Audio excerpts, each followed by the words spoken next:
Okay, we are at the CJRB Artisan Cutlery booth. We are here with Russell. What is up? Good to see you again, buddy. Another great year at Texas. What is the new awesome stuff? All right, so what I'm showing you right now is stuff that we brought to SHOT Show in Las Vegas. That was about a month ago.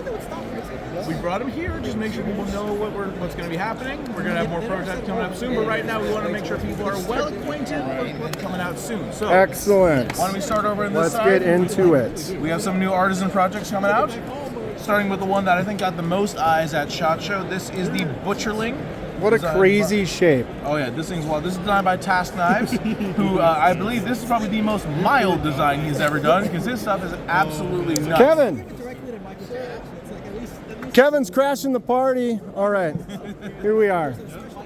Dude. So yeah, look how many grinds are on the blade. There are 3 separate grinds. The handle is milled to look like it's multiple pieces. The clip is absolutely nuts. The crossbar lock is sturdy and strong as it should be, and the thing is just a wild tank. The blade feels like it weighs 100 pounds. It is a hefty piece of work. Ring finger flick?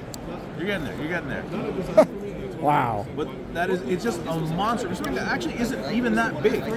Dude, it's crazy. It is just an absolute beast of a knife. But yeah, Task Knives does some cool stuff, and I am really stoked about this thing. So that's the Butcherling. That should be coming out soon. All right. Let's move on to the next one. This one's the one that I think everyone's been kind of jonesing over. This is the Beast with 2 E's. With 2 E's. B. Look at the honeycomb. Yeah. Designed by Dustin Rhodes, who's here in the booth with us, hanging out, doing sales. But here, just let's get this one in your hand.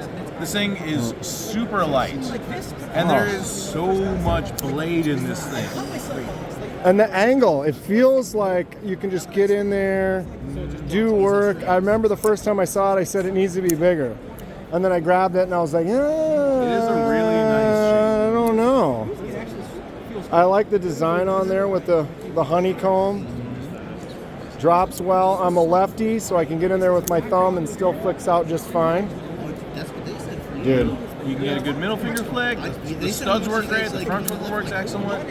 It is such a cool knife, and there's so much detail that went into the design of this. I'm stoked, but honestly, like, this was one that got tons of eyes at the last show, and I am excited to see where this one goes. I think we're going to be changing it a little bit, making it a little tiny bit longer. Okay. Changing some of the shapes, but until then, this thing is... It feels good. I dig it. I'm excited for that one. Fantastic. So that's the Beast. What is the price point on that one going to be? Do you know, approximately? Sure. It's probably going to be roughly what our usual price point is, around that 200, 300 range. Probably not going to go too crazy with it. Sure. Yeah. Great. Excellent. Next up, this one is one of our collaborations with our first collaboration with Wayne Sharp World. So another online reviewer. This is and I'm going to butcher the name, the Fragrach. I don't speak Gaelic, so there's Who does? There's a whole Somebody does. There's a whole story behind the name. Here, I'll just get this one. We have some change we're going to make on this one, but it is a big knife. What do we... carbon fiber, end cut carbon fiber. Hopefully we're gonna be able to do that for the final version. It's a bit of a less common commodity. Have you noticed issues with like little weird imperfections or pits or anything? Like they seem to be consistent. You know what I'm saying? Like shredded, sometimes you get one that might look like it's just kind of like turned into a little pit or something. So far, so good. Yeah, look how tall that blade is. Dude, that ramp up. A lot of blade. That is fantastic. I love a big blade. That is cool. Wow. It's been interesting working with Wayne because he has a very distinctive view of knives because of his reviewing background, but also he's got some huge hands. Dude has got some absolute meat hooks. Wayne Sharp World. Yep. Dude, that does feel great like that though, right there. Even as a larger blade. It does have a great, I found that it sounds like it fits better in larger hands, but when it does fit, it fits just right. That's great. All right, so that is the Fragrach. Next up, we have the newest design by Dylan Mowry. This is the Karis. Oh, I've been talking to Dylan, and I was telling him, like, dude, I can't wait to see it. And he's like, oh, I'm not going to be there. And I'm like, I get it, though. Is he going to be in Atlanta? Yes, he'll be in Atlanta. For sure. Dylan makes some cool stuff. So he wanted this to be kind of like a more of a work-friendly knife. So it's really his idea of a daily user. So I like the daily feel. Driver tie knife. That's exactly how this feels. Like I love just this simple, elegant kind of just nothing really, just smooth. and then it feels good in the hand, not too big. Nice little choke up spot. And a pretty chunky blade, honestly. Like that's a wide, robust blade Thick. for something that's got a relatively thin handle. Dude, I want one of these. Cool. Nice work, Dylan. Always does a good job. Wow, that's cool. Yeah, What's that one called? That is the Keras. Dude, yeah. I'm going to need to get one of those when they come out. That is a great one. So moving over to the CJRB side, I got another Dylan knife. CJRB. Here we go. Okay. So this one is the Droma. Almost a thinner brother to the Keras, but not quite. I think it's almost kind of got a gentleman feel to it, but in the hand, you get it's kind of steak knifey, but not really. I wouldn't call it thin. I wouldn't call it a light knife. It's just a slimmer knife. But does kind of feel like it's not light, but it feels light. Yeah. Does that make sense? Yeah, because it's actually kind of heavy. This is our first time doing aluminum scales with inlaid G10. And I think that looks really good. But it does add a little bit of extra weight with the steel liners. I prefer that. When they've tried to make them real ultralight ones and stuff, I'm just not as much of a fan. Balance But it's is just more- my own personal. I'd rather have a beefy, hefty chunk. Give me something that's really light and then put titanium chunky scales on it. Or copper scales. Oh, boy. Now you're talking, you know what I mean? Give it some weight. But it's the balance of it that feels so good. I do like the way this one is just really nicely balanced in the hand. Yeah, that is nice. And I think the inlay is really cool too. Just that smooth. What is that? Is that G10? G10, yeah. My eyes are going bad. Dude, that's great. You guys are killing it this year so far. So that's the Droma. Moving on to one of my favorites. I love this thing. So sometimes you just have to have a little fun. This is the Nanner, designed by Dustin Rhodes. Right Yeah. up there. Oh, he designed that one too? There he is. Like this is just a really neat knife. Like the more I handle this, the more I enjoy the aesthetics of it. But also, I just want to note that in reverse grip, this was kind of a It's digging the bit reverse of a grip. nasty piece to it. Like this has a great feel in hand. Reverse grip's good. Forward grip is comfy. If you like a Persian style blade or a slicer, this has got a great feel. And I really do have to say, I love the color accents. Dude, the yellow with the green, like the not ripe banana or whatever, that is great. Because this should not be. This shouldn't be. Like, you know, like, but that's why it draws your eyes in, because you're fighting. It's fighting. Well, but I love stuff like that, where the color just has some weirdness. Like the other one is just, hey, grab that other one. The black banana. I mean, the black is nice too, but something about that green. I'm a little worried about the close, although it swings out, so I'm not catching my. But you were saying that you might make this one a little bit bigger? It's actually going to be planned to be a little bit bigger, just by about, I think, a quarter inch or so, which should Okay. fix some of the issues you're feeling where you feel like it's a little too short. Right, it might come down further. For me, it works fine as I have smaller hands, but with that little extra length, it's going to be a bit more comfortable for everyone. Sure. Anyway, so that is the Nanner. All right. Now we got a pair of knives. So we have our two newest designs by Ray Laconico. Okay. These are both versions of the Kestrel. So we might be doing both, we might be doing one, but Ray is really Good. I was going to say, if you're only going to do one, yeah. do the Warncliffe, So for pass sure. that one over to you because that is a slick feeling knife. And then we have this drop point version that is just a little bit more like, I don't know, I find this to be a bit more skinnery, Sure. but this one is a little different. But the Warncliffe, that one, just give that one a little love in the hand. That one has such a great style to it. Indeed. Another nice smooth handle, just feels good in the hand, nice little choke up spot. I definitely want to get one of these. Yeah, have blades over here. Why don't we swap blades? I'm going to hand you the drop point. All right. And I'll take the Warncliffe back so you can get a little comparison in hand. There we go. Everyone I know that didn't just tell us. Yeah, the blade looks so much larger It is. It when just it's feels just there's so wider. much more right there.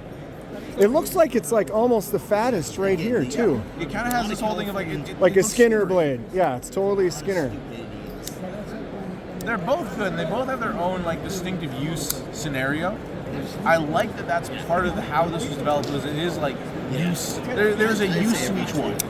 And because the original version of this knife was more of a 3-inch blade versus this 3.5, it kind of gives this whole yeah, there we go. It gives it a different vibe. Knife laws in the state. It does. They, one person will like that one, another person will like this one. I like this one. So if we get, equal feedback, we might just make both. We'll see, but I think I'm targeting the Warncliffe as our Sure, first. sure. So they can see it. Excellent stuff. And that's the Kestrel designed by Ray Laconico.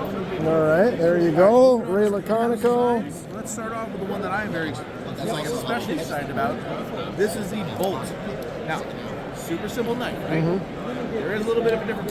This is our recoil lock V2. We have a standard crossbar lock, but there's also a unit on the back here you use to close like a fin.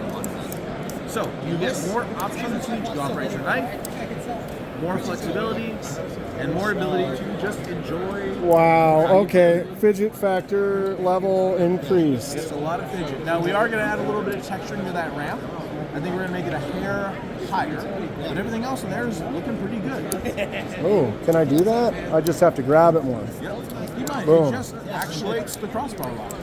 That's crazy because it's literally connected. So you can see it right there. So it's like a shark lock, super lock, but it's on a crossbar. It's essentially fully external because the crossbar lock is. And if you're sitting back here, you kind of get your thumb on there, or you can choke up past it. Wow. It's a So really simple design, done well. I like how it has a lot of flexibility in what that knife can be used for. It is a great EDC, but with all this little extra fidget factor, it kind of gives it that nice, like, the best way I can describe it is like EDC plus. Like, there's an enjoyment to the use of it, and it allows you to just, have it feel more reliable overall. huh.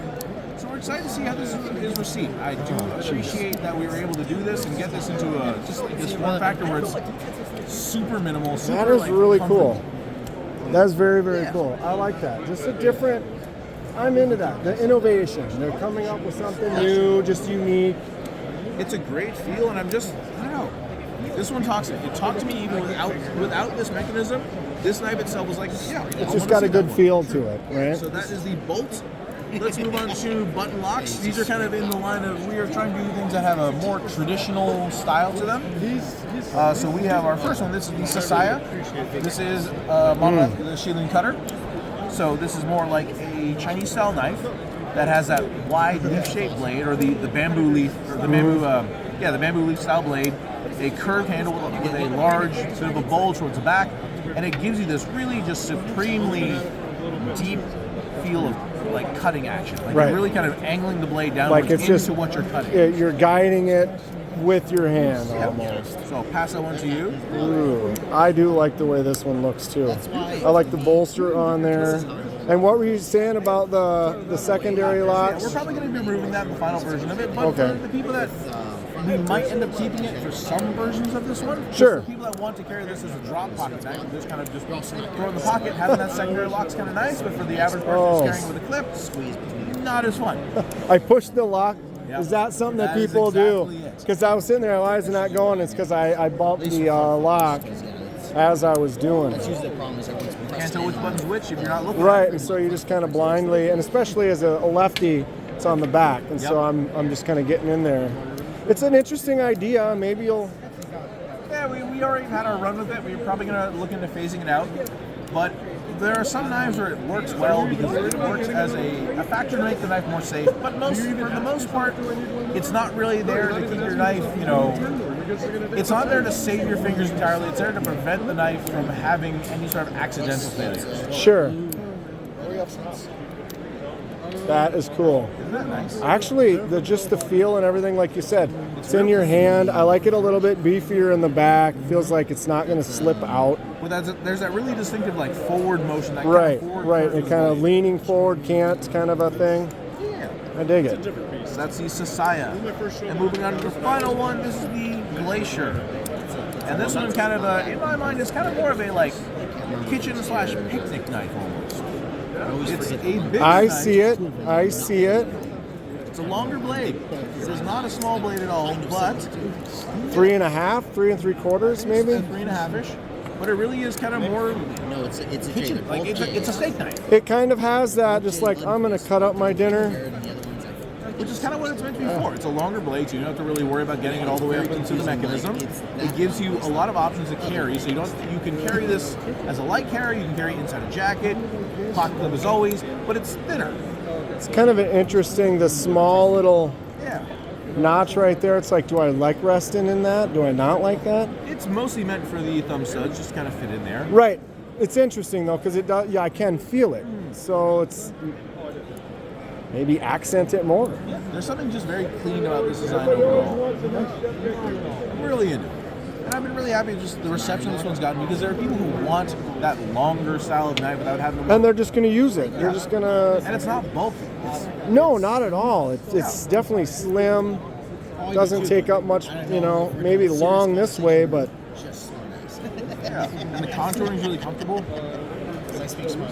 yeah, I dig that. That is great. So that is the Glacier.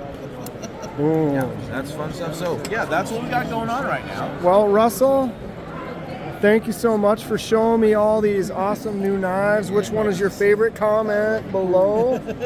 Let me know which one you're going to get when they come out. This one right here. This one right here. I'm into that. Both of those. It's like, yeah. Dude. Again, Russell, thank you so much for your time. I appreciate you. Everyone loves watching your video every year. Thank you so much. Thanks. Have a good one.